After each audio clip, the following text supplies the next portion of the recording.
호세아 선지자는 호세아서를 마무리하면서 마지막으로 이스라엘을 향한 호소와 권면을 합니다.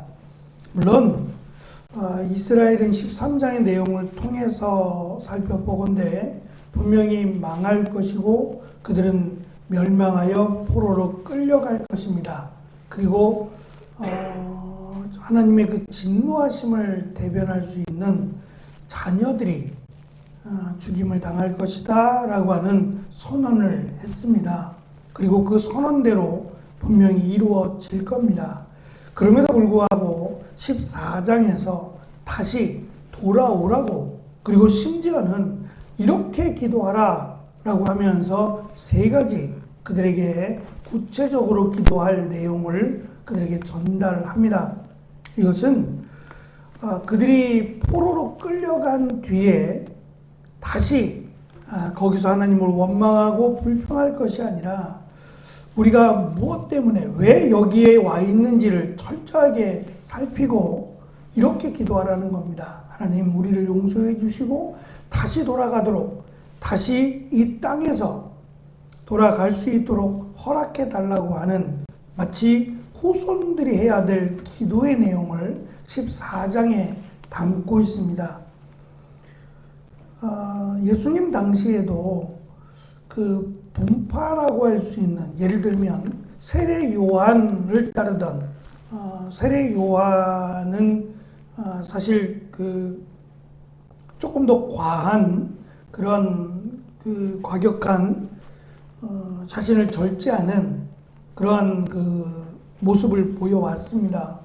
잦은 금식과 세상과 격리하여 살아가는 마치 수도원과 같은 삶을 세례 요한은 살았다라고 성경은 우리에게 말씀합니다. 그래서 메뚜기와 석청을 먹었다라는 것도 광야에서 따로 생활하며 불편함을 감수하고 가능한 우리의 육체적인 절제들을 해오는 그런 삶을 살았습니다. 그것을 좋아하던 사람들은 세례 요한을 따랐다고 했어요. 그리고 세례 요한을 따르던 자들은 그들 나름대로의 그들의 특색 있는 기도가 있었어요. 기도문과 같은 자신들의 어떤 그 지파적 특징 같은 것이요. 우리는 이런 것을 먹지 않겠습니다. 우리는 이러한 삶을 살겠습니다. 라고 하는 고백과 다짐과 같은 기도 말입니다. 그래서 그 기도문만 보면 그들이 어떤 색채를 가지고 있는 모임이다, 또는 하나의 그 어떤 하여튼 모임과 같은 것을 알 수 있는데, 그것이 부러웠던 것 같아요. 제자들이 우리들만의 예수님을 따르고 예수님의 인기가 점점 높아지고 곧 예수님이 왕이 될 것이다 라고 생각하는 제자들은 자기들 나름대로의 색채를 가진 특별한 기도를 원했어요. 우리에게도 기도를 가르쳐 달라라고 하는 것이 그러한 의미예요. 기도를 좀 잘할 수 기도 안 하던 사람들이에요. 기도하라고 말씀하시면 자고 있던, 뭘 기도해야 될지도 모르고 있던 제자들이 뜬금없이 우리에게 기도를 가르쳐 달라라고 하는 것은 순수한 의미에서 우리가 기도를 잘하고 기도를 열심히 하고 싶습니다 라고 하는 의미보다는 우리만의 자랑하고 싶은, 우리는 이런 기도를 하고 있어, 우리에는 이런 기도문을 가지고 있고 이러한 것을 추구하는 제자들이야 라는 것을 자랑하고 싶었던 겁니다. 근데 예수님께서는 그런 불순한 의도를 가진 제자들임에도 불구하고 이렇게 기도하라 라고 하시며 주기도를 가르쳐 주셨어요. 이거는 제자들만의 기도가 아니라 예수님을 믿고 또 하나님의 자녀가 된 자들이 마땅히 해야 될 기본적인, 마치 스탠다드와 같은 그런 기도입니다. 이 기도에 합당한 삶을 살아야 한다는 거죠. 마찬가지로 포로로 끌려갑니다. 포로로 끌려가지만 그것이 끝이 아니다라는 것이 호세아서의 결말이에요. 그 호세아서는 끌려간다, 그것이 끝이 아니라 끌려가지만 거기에서도 하나님을 찾고 하나님께 기도하라는 겁니다. 그래서 다시 돌아올 수 있는 여지를, 기회를 주는 것이 이 호세아서의 결말이라고 할 수 있습니다. 이스라엘이 그 포로로 끌려간 그곳에서 회개하고 하나님을 찾으면 여전히 용서가 가능하며 다시 이 땅으로 돌아올 수 있기에 호세아는 이스라엘 백성들에게 또는 멸망할 그의 자녀들에게 회개하라고 호소하고 있는 겁니다. 심지어 말씀드린 것처럼 무엇을 구하며 어떻게 기도해야 하는지까지 가르쳐주며 돌아오라고 권면합니다. 세 가지를 가르쳐 주는데 2절에 있는 것처럼 용서를 위한 기도를 하라고 말합니다. 다시 말하면 원망하거나 불평하지 말라는 겁니다. 하나님이 우리를 버려서 우리가 이렇게 되었다 말하지 말라는 겁니다.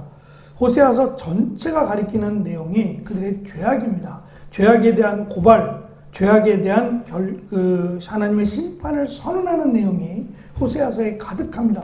호세아서만 그런 게 아니라 후손지서라고 할 수 있는 이스라엘의 거의 마지막에 해당되는 모든 내용이 다 같아요.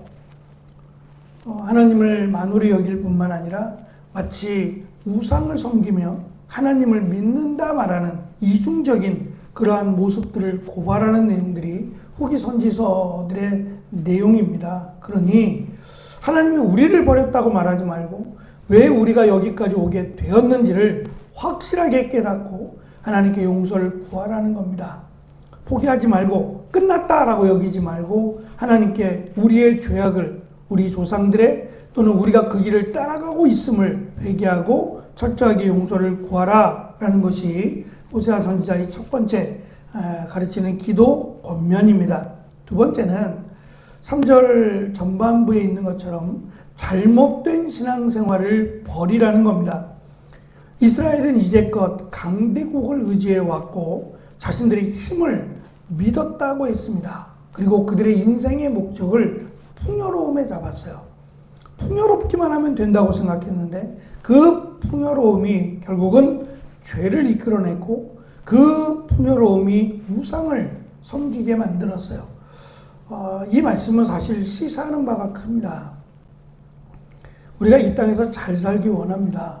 잘 살고 부유해지기를 원해요. 근데 과연 그것이 하나님께서 원하시는 뜻이냐라는 걸 생각해 봐야 돼요. 그건 인생의 목적이 될 수 없어요. 왜냐하면 하나님께서 아담에게 하나님의 말씀에 불순종한, 하나님을 대적하고 거역한, 그리고 사탄을 따른 아담과 하와를 에덴 동산에서 내어 쫓으실 때에 그들에게 수고에 흘린 땀이 있어야 된다고 말씀하셨어요. 그리고 그것을 먹을 것을 말씀하시지 부유하라고 말씀하지 않아요. 그게 목적이 되면 또다시 죄를 지을 것이 분명하기 때문이에요. 왜냐하면 모든 사람이 부유할 수 없어요. 그건 공산주의입니다. 공산주의가 추구하는 것은 모든 사람이 평등하다는 거예요. 그러니까 똑같이 배부르게 분배해야 된다. 근데 실상은 어느 나라도 이 공산주의를 표방했던 어떠한 나라도 평등하지 않아요. 완전한 역설입니다. 절대 평등하지 않습니다. 그러면 자유주의나 민주주의는 평등하냐? 모든 인간의 인권이 평등하다는 거지 모든 인간의 재산이 평등하다고 말하지 않습니다. 간혹 선거에 나오는 분들, 특별히 이제 대통령 선거나 국회의원 선거 같은 경우 마치 자기가 큰 대단한 어떤 그 역할을 할 것처럼 그렇게 주장하는 분들이 있어요. 예를 들면 대한민국에 사는 모든 사람들은 아파트 한 채씩만 갖게 하겠다. 1인 1주택을 갖게 하겠다. 이건 공산주의예요. 억지 같은 일이죠. 만약에 그렇게 되면 두 채를 가진 사람은 한 채에 대한 세금을 물리겠다. 또는 그에 준하는 세금을 물리해서 한 채 이상을 못 가져가겠다. 그러면 돈이 있는 사람들은 어떻게 하겠어요? 집을 안 사면 뭘 사겠어요? 이제 집 갖고는 돈이 안 돼요. 한 채만 사야 된다. 한 채만 있어야 된다라고 못을 박아놓으면 끝날까요? 이제는 내가 평등하게 살아가겠다라고 할까요? 다른 곳에 씁니다. 다른 곳으로 부를 축적하게 만들어요. 그러니까 그게 답은 아니라는 거죠. 오히려 저는 세금을 물리는 거에 대해서는 찬성을 해요. 지금 미국 같은 경우도 부자들에 대한 세금이 굉장히 높아요. 그래도 아무도 그것에 대해서 불평하지 않습니다. 정말 극빈층의 극빈층, 스스로 일어날 수 없는 도움이 필요한 곳에 누군가의 도움은 필요하니까 그러한 곳에 사용되기 때문에 많은 세금에 대해서 누구도 원망하거나 불평하지 않습니다. 그렇지만 모든 사람이 공평해야 된다라고 말하지 않아요. 특별히 재산권에 대해서는 그렇게 말하지 않습니다. 일한 만큼, 수고한 만큼을 거두는 것이 오히려 민주주의에 해당되는 걸 겁니다. 풍요로움 때문에 결국은 이스라엘은 멸망했어요. 왜냐하면 그들이 생각하는 하나님은 풍요로운 하나님이 아니라는 거예요. 분명한 적과 꿀이 흐르는 땅을 주었음에도 불구하고 그들은 하나님이 풍요롭게 하지 않는다. 우리를 풍요롭게 만들지 않는다라고 생각했어요. 이게 뭐냐면 말씀드린 모든 사람에게 공평하게 행하신다라는 의미가 아니에요. 그 이상의 부를, 그러니까 다른 사람의 것을 빼앗거나 내가 부유하게, 저 사람이 가난하게 되고 내가 부유하게 되는 걸 하나님이 원하지 않는다는 거예요. 당연하죠. 하나님은 희년제도를 통해서 다시금 원래 하나님이 주셨던 그 땅을 소유하게끔 만드셨어요. 50년 만에 원래의 주인에게로 돌아가기가 이게 싫은 겁니다. 원래의 주인에게 돌아가면 내 꿈이 헛되게 되잖아요. 그래서 하나님을 버리고 자기들 마음대로 할 수 있는 그런 우리의 소원, 나의 소원을 들어주는 신을 찾게 된 겁니다. 이것이 결국은 하나님의 말씀이 싫다는 거예요. 이스라엘은 보이는 우상뿐만 아니라 보이지 않는 우상들도 섬겨왔습니다. 그 우상 숭배를 버리고 하나님만을 의지해야 된다라는 것을 가르치고 그것을 철저하게 버리는 그런 삶을 살아갈 것을 권면합니다. 마지막 세 번째는 3절 후반절에 있는 것처럼 고아를 버리지 아니하시는 하나님, 그 하나님 앞에 자비하심에 호소하라는 겁니다. 우리를 불쌍히 여겨주시고 긍휼히 여겨달라고 기도하라는 겁니다. 그것이 하나님의 자비하심과 긍휼하심, 그 하나님의 사랑하심에 우리가 은혜를 받는 방법이라고 하는 겁니다. 우리가 하나님 앞에 내세울 것보다 사실은 하나님 앞에 용서를 구할 게 훨씬 많습니다. 어리석은 자는 그것을 모르죠.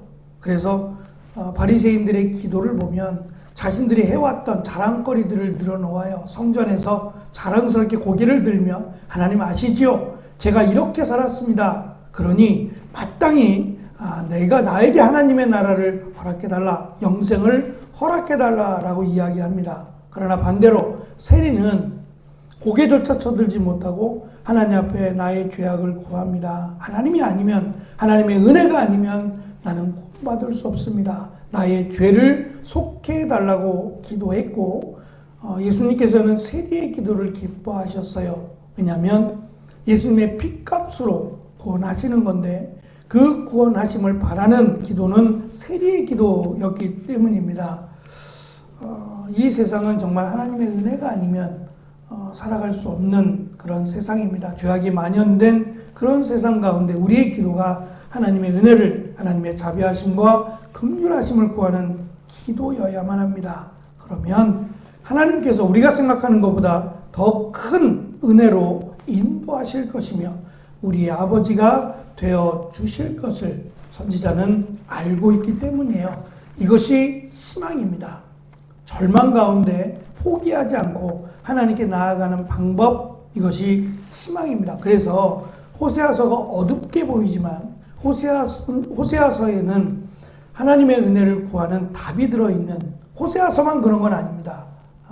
모든 성경이 특별히 후손지서에 속하는 그들의 심판을 명하는 그런 선지서 안에도 하나님의 은혜를 구할 수 있는 열쇠들이 곳곳에 숨어 있습니다.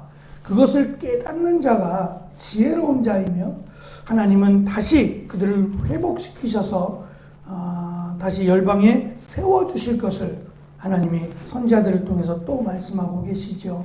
그래서 우리가 하나님이 어떠한 하나님인 줄 알고 하나님의 은혜를 구하는 자가 지혜로운 자이며 하나님의 은혜를 받는 자임을 시간도 고백하며 기도함으로 또 하나님의 은혜 가운데 머무는 귀하고 복된 오늘이 되어지시기를 축원합니다. 기도하겠습니다.